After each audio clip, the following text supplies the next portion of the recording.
ജൻസി പ്രക്ഷോഭത്തെ തുടർന്ന് പ്രധാനമന്ത്രി രാജിവെക്കുകയും സൈന്യം നിയന്ത്രണം ഏറ്റെടുക്കുകയും ചെയ്ത നേപ്പാളിൽ ഇടക്കാല പ്രധാനമന്ത്രി സ്ഥാനത്തേക്ക് സുപ്രീംകോടതി മുൻ ചീഫ് ജസ്റ്റിസ് സുശീല കാർഗെയെ പിന്തുണച്ച് കാഠ്മണ്ഡു മേയർ ബാലേന്ദ്ര ഷാ. 5000-ലേറെ യുവാക്കൾ പങ്കെടുത്ത ഓൺലൈൻ യോഗത്തിലാണ് ഇടക്കാല പ്രധാനമന്ത്രിക്കായുള്ള നിർദ്ദേശങ്ങൾ ഉയർന്നത്. സുശീല കാർഗെയ്ക്ക് പിന്തുണ പ്രഖ്യാപിച്ച ബാലേന്ദ്ര ഷാ എത്രയും വേഗം ഇടക്കാല സർക്കാർ രൂപീകരിക്കാനുള്ള നടപടി സ്വീകരിക്കണമെന്ന് പ്രസിഡന്റ് രാംചന്ദ്ര പൗഡേലിനോട് ആവശ്യപ്പെട്ടു. ഇടക്കാല പ്രധാനമന്ത്രി സ്ഥാനത്തേക്ക് ഉയർന്നുകേട്ട പേരുകളിലൊന്നാണ് യുവാക്കൾക്കിടയിൽ ഏറെ സ്വാധീനമുള്ള ബാലേന്ദ്ര ഷായുടേത്. എന്നാൽ ഇന്നലെ രാത്രി സമൂഹ മാധ്യമങ്ങളിലൂടെ താൻ സുശീല കാർഗെയെ പിന്തുണയ്ക്കുന്നതായി ഷാ പ്രഖ്യാപിക്കുകയായിരുന്നു. ഇടക്കാല സർക്കാരിനെ മുൻ ചീഫ് ജസ്റ്റിസ് സുശീല കാർഗെ നയിക്കണമെന്ന നിങ്ങളുടെ നിർദ്ദേശത്തെ ഞാൻ പൂർണ്ണമായും പിന്തുണയ്ക്കുന്നു. ചരിത്രത്തിൽ ഇതുവരെയില്ലാത്ത സാഹചര്യത്തിലൂടെയാണ് നേപ്പാൾ കടന്നുപോകുന്നതെന്നും സുവർണ ഭാവിയിലേക്കുള്ള കാൽവെപ്പാണ് നിങ്ങൾ നടത്തിയതെന്നും അദ്ദേഹം പറഞ്ഞു. ഇനി വരുന്ന ഇടക്കാല സർക്കാർ തെരഞ്ഞെടുപ്പ് നടപ്പാക്കും.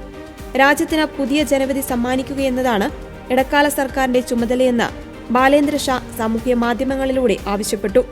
അതേസമയം 2 ദിവസം നീണ്ട ജൻസി പ്രക്ഷോഭം ശമിച്ചതോടെ നേപ്പാൾ സാധാരണ നിലയിലേക്ക് തിരികെ എത്തിയിരിക്കുകയാണ്.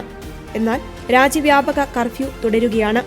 പ്രതിഷേധത്തിന് സാധ്യതയുള്ള പ്രദേശങ്ങളുടെ നിയന്ത്രണം പൂർണ്ണമായും സൈന്യം ഏറ്റെടുത്തിട്ടുണ്ട്. 21 പേർ കൊല്ലപ്പെട്ട പ്രക്ഷോഭത്തിൽ 400-ലധികം പേർക്ക് പരിക്കേറ്റു.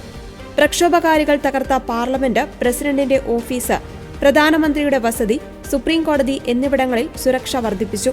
പൊക്ര, നവാൽപരാസി ജയിലുകളിൽ നിന്ന് 900-ഓളം തടവുകാർ രക്ഷപ്പെട്ടു. കലാപത്തിനിടെ സർക്കാർ ഓഫീസുകളും വീടുകളും ബാങ്കുകളും കൊള്ളയടിച്ചു. 21 പേരെ സൈന്യം പിടികൂടി.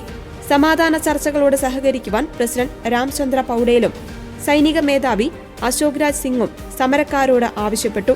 പ്രധാനമന്ത്രി KP ശർമ്മ ഓലി രാജിവെച്ചതോടെ പുതിയ സർക്കാർ രൂപീകരിക്കുവാനുള്ള ചർച്ചകൾ ഊർജിതമായി. പ്രക്ഷോഭകാരികൾക്ക് താൽപര്യമുള്ളവരെ കൂടി ഉൾപ്പെടുത്തി മന്ത്രിസഭ രൂപീകരിക്കുവാനാണ് നീക്കം. നേപ്പാൾ സുപ്രീംകോടതി മുൻ ചീഫ് ജസ്റ്റിസ് സുശീല കാർഗെയെ ഇടക്കാല പ്രധാനമന്ത്രിയാക്കണമെന്നാണ് ജൻസി പ്രക്ഷോഭകരുടെ താൽപര്യം. രാഷ്ട്രീയ രംഗത്തുള്ളവർ തൽക്കാലം പ്രധാനമന്ത്രി സ്ഥാനത്തേക്ക് വേണ്ടെന്നാണ് നിലപാട്. നേപ്പാളിലെ സുപ്രീംകോടതി ചീഫ് ജസ്റ്റിസ് പദവിയിലെത്തിയ ഏക വനിതയാണ് സുശീല കാർഗെ. നേപ്പാളിൽ ഇതുവരെ സ്ത്രീ പ്രധാനമന്ത്രി പദവിയിൽ എത്തിയിട്ടില്ല. അതിനാൽ തന്നെ ചീഫ് ജസ്റ്റിസായ ഏക വനിത തന്നെ പ്രധാനമന്ത്രി സ്ഥാനത്തേക്ക് വരട്ടെയെന്നാണ് പ്രതിഷേധക്കാരുടെ നിലപാട്. നേപ്പാൾ പ്രസിഡന്റായി മുൻപ് ബിദ്യാദേവി ഭണ്ഡാരി സേവനമനുഷ്ഠിച്ചിട്ടുണ്ട്. 2008-ൽ രാജ്യഭരണം അവസാനിച്ച ശേഷം 17 വർഷത്തിനിടെ 14 സർക്കാരുണ്ടായ രാജ്യമാണ് നേപ്പാൾ.